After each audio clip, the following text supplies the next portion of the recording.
21 जून को योग दिवस है। प्रधानमंत्री नरेंद्र मोदी योग करने के लिए श्रीनगर जाने वाले हैं, लेकिन उससे पहले आतंकवादियों ने जम्मू कश्मीर में 3 आतंकी वारदातें करके राज्य को दहलाने की कोशिश की। रियासी, कठुआ और डोडा में 9 जून से 11 जून के बीच 60 घंटों के अंदर 3 हमले किए गए। तीनों हमलों में 10 श्रद्धालुओं की मौत हो चुकी है। सीआरपीएफ का एक जवान शहीद हो चुका है। 6 जवानों समेत 48 लोग घायल हैं। आतंकी हमलों के बाद तीनों जगहों पर सर्च ऑपरेशन जारी है। कठुआ में 2 आतंकियों को सुरक्षा बलों ने ढेर भी कर दिया है। डोडा और रियासी में आतंकी अभी तक सुरक्षा बलों के हाथ नहीं लग पाए। कठुआ में जिन 2 आतंकवादियों को सीआरपीएफ ने मारा, उनके पास से स्कोप लगी American carbine, 8 hand grenade, 16 magazine और सैकड़ों कारतूस बरामद हुए हैं। 2,10,000 इंडियन करेंसी, दर्द की दवाएं, इंजेक्शंस, खाने का सामान, बैटरी, मोबाइल चार्जर्स, ये सब इनके पास था। जम्मू में एक्टिव आतंकियों के पास से जो हथियार मिले हैं वो मेड इन चाइना और मेड इन पाकिस्तान है, जो एक बड़ी साजिश का इशारा कर रहे हैं। क्या है यह साजिश? आतंकियों के निशाने पर अभी तक घाटी रहती थी, लेकिन अचानक जम्मू में हमले क्यों बढ़ गए हैं? क्रॉस बॉर्डर साजिश पर देखिए हमारी रिपोर्ट।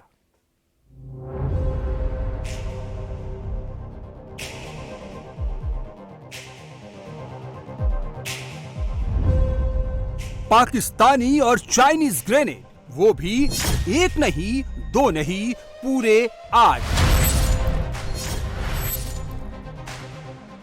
स्कोप लगी अमेरिकी कार्बाइन, यानी निशाना सटीक लगने की गारंटी। 16 मैगजीन और कारतूस का ढेर। यह भारत के खिलाफ पाकिस्तान में रची गई साजिश का सबसे पक्का सबूत है। जम्मू में हुए 3 आतंकी हमलों में बरामद यह असलहा बता रहा है कि साजिश कितनी बड़ी थी। कई बैटरी, फोन, इंडियन करेंसी बता रही है कि आतंकियों की तैयारी कितनी बड़ी थी। अब इस बैंडेज को देखिए, इस पर साफ साफ लाहौर का पता लिखा है, पाकिस्तानी कंपनी का नाम लिखा है। दवाओं के दूसरे पैकेट भी साजिश का पता पाकिस्तान ही बता रहे हैं। जम्मू कश्मीर में हुए 3 आतंकी हमलों में पाकिस्तानी साजिश का पूरा चिट्ठा आपको बताएंगे। उससे पहले हमले की टाइमिंग पर नजर डाल लीजिए। मैं नरेंद्र दामोदर दास मोदी 9 जून को दिल्ली में नरेंद्र मोदी जब प्रधानमंत्री पद की शपथ ले रहे थे, ठीक उसी वक्त आतंकवादी रियासी में श्रद्धालुओं पर गोली बरसा रहे थे। मोदी सरकार बनते ही बौखलाए आतंकियों ने 60 घंटे में 3 हमलों को अंजाम दिया। 9 जून को शाम 6:15 बजे रियासी में श्रद्धालुओं की बस पर हमला किया। 11 जून को रात करीब 8 बजे कठुआ में आम लोगों को निशाना बनाया और 11 जून को ही रात करीब 1 बजे डोडा में सुरक्षा बलों को टारगेट किया। 60 घंटे में 3 बड़े आतंकी हमले इत्तेफाक तो कतई नहीं हो सकते। तय तौर पर इनके पीछे बड़ी साजिश छिपी है। इन हमलों की टाइमिंग खुद कई बड़े सवाल खड़े कर रही है। क्या मोदी सरकार बनते ही एक अलग नैरेटिव सेट करने की कोशिश हो रही है? जम्मू कश्मीर में बम्पर वोटिंग से आतंकवादियों के आका बौखला गए हैं। क्या जम्मू कश्मीर में होने वाले चुनावों पर असर डालने की कोशिश हो रही है? क्या आतंकवादी अमरनाथ यात्रा से पहले भक्तों में दहशत भरना चाहते हैं? घाटी में सफाई से बौखलाए आतंकी जम्मू में नया टेरर फ्रंट खोलना चाहते हैं? इन सवालों का जवाब समझने के पहले आतंकियों के पास से मिले सामान पर नजर डाल लीजिए। दहशतगर्दों के पास जो सामान मिला, उसने क्रॉस बॉर्डर साजिश का सच उजागर कर दिया। कठुआ में मारे गए 2 आतंकियों के पास स्कोप लगी M4 कार्बाइन, AK सीरीज की राइफल, पाकिस्तान और चीन में बने 8 hand grenade, 16 magazine, 2,10,000 Indian currency, Pakistan made chocolate चना, पाकिस्तान में बनी दवाएं, पेन किलर, इंजेक्शन और सिरिंज। आतंकवादियों के पास मिला ज्यादातर सामान पाकिस्तानी और चाइनीज है, जो बता रहा है कि हमले 9 जून से जरूर शुरू हुए, लेकिन इनकी साजिश पहले से ही रची जा रही थी। इन आतंकियों का टारगेट क्या था वो बताएंगे, लेकिन पहले हर हमले की टाइमिंग और तरीका जान लीजिए। तारीख 9 जून, वक्त शाम 6:15। शिवखेड़ी से कटरा जा रही बस को आतंकियों ने निशाना बनाया। श्रद्धालुओं से भरी बस पर 25-30 राउंड फायरिंग की। ड्राइवर को गोली लगने से बस खाई में जा गिरी और 10 श्रद्धालुओं की मौत हो गई। हमले के बाद आतंकी भाग निकले, जिसका स्केच जारी किया गया है। 20 लाख का इनाम भी घोषित किया गया है। रियासी इलाके में ड्रोन और हेलीकॉप्टर से सर्च ऑपरेशन चलाया जा रहा है। 200 से ज्यादा संदिग्धों से पूछताछ की गई है। रियासी हमले का आतंकी पकड़ा जाता उससे पहले ही आतंकवादियों ने 50 घंटे बाद दूसरे हमले को अंजाम दिया। तारीख 11 जून, वक्त रात 8 बजे। दूसरा हमला आतंकियों ने कठुआ के सैदा सुखल गांव में किया। 2 आतंकवादियों ने ग्रामीणों से पानी मांगा और फायरिंग शुरू कर दी। उस शख्स से मिला रहे हैं जिससे आतंकवादियों ने पानी मांगा था और उसके बाद वो यहाँ इनकाउंटर जो है वो स्टार्ट हुआ था।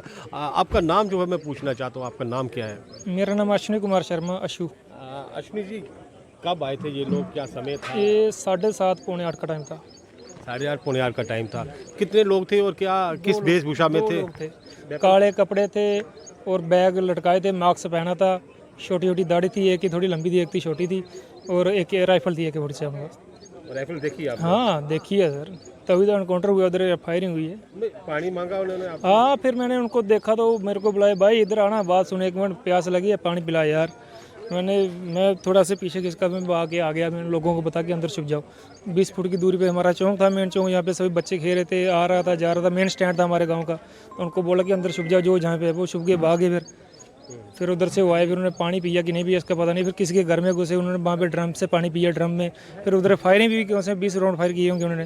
फिर मैंने अपने डीडीसी अभिनंदन शर्मा जी हैं, उनको मैं फ़ोन किया, डीडीसी, तो उन्होंने पुलिस को कन्फर्म किया।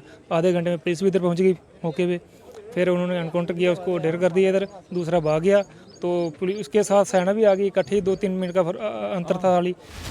मौके पर पहुंची फोर्स को भी आतंकवादियों ने निशाना बनाया। इस हमले में एक जवान शहीद हो गया। सुरक्षा बलों ने आतंकियों की घेराबंदी की। दोनों तरफ से ताबड़तोड़ फायरिंग हुई और दोनों आतंकी ढेर कर दिए गए। 2 आतंकियों को जहन्नुम पहुंचाने के बाद भी कठुआ में सर्च ऑपरेशन जारी है। माना जा रहा है कि इनके साथी भी इसी इलाके में छिपे हो सकते हैं। कल शाम से ही चल रहे इनकाउंटर को लेकर आज दोपहर तक ये इनकाउंटर जो है वो कंप्लीट हो चुका है। एडीजी अनंत जैन ने जो है ये सारी सूचना जो है वो दी है और मीडिया से बात करते हुए उन्होंने बताया कि इस पूरे इलाके में कल शाम को ही एक आतंकवादी को जो था ढेर कर दिया गया था। उसके बाद सुबह से ही सर्च ऑपरेशन जारी था, जहां से एक और आतंकवादी सुबह तकरीबन फायर खुलने के बाद जो है वो दूसरे आतंकवादी की लोकेशन जी थी वो लोकेट कर ली गई थी और दूसरे आतंकवादी को भी आज जो है वो ढेर कर दिया गया। दोनों आतंकवादियों को जो है वो मार गिराया गया है और भारी तादाद में उनसे जो है वो गोला बारूद जो है वो बरामद किया गया है। और एडीजी ने ये भी कहा है कि कुछ और भी लोगों की जो है वो सूचना जो है वो मिल रही है कि कुछ और भी लोग हो सकते हैं, इसलिए सर्च ऑपरेशन जो है हमारा जारी रहेगा। दूसरे हमले के ठीक 5 घंटे बाद आतंकियों ने तीसरा अटैक किया। तारीख 11 जून, वक्त रात 1 बजे। सीमा पार से आए आतंकियों ने पठानकोट रोड पर पुलिस और सेना की ज्वाइंट चेक पोस्ट पर फायरिंग की। इस हमले में 5 जवान और 1 पुलिस अफसर घायल हो गए। यहां भी सर्च ऑपरेशन जारी है। सवाल तीनों हमलों की टाइमिंग और लोकेशन को लेकर हो रहे हैं। क्या इन हमलों का तीसरी बार मोदी सरकार बनने से कोई कनेक्शन है या फिर अमरनाथ यात्रा पर आतंकियों की नजर है? आखिर क्यों घाटी की जगह जम्मू में आतंक बढ़ता दिख रहा है? एक एक कर आपको समझा देते हैं। सूत्रों का कहना है कि घाटी में मौजूद आतंकियों की संख्या 125 से 140 के बीच है। इनमें से कुछ आतंकी जम्मू की ओर आ चुके हैं। इस बार अमरनाथ यात्रा को टारगेट करने की प्लानिंग की गई है। 29 जून से अमरनाथ यात्रा शुरू होनी है। यात्री श्रीनगर जम्मू नेशनल हाईवे से जाएंगे। श्रद्धालुओं को अनंतनाग और गांदरबल का सफर इसी हाईवे से करना होगा। आतंकियों का मकसद इस रूट से गुजरने वाले श्रद्धालुओं में दहशत फैलाने का हो सकता है, लेकिन सुरक्षा बल पूरी तरह अलर्ट हो गए हैं। हाईवे पर सुरक्षा सख्त कर दी गई है।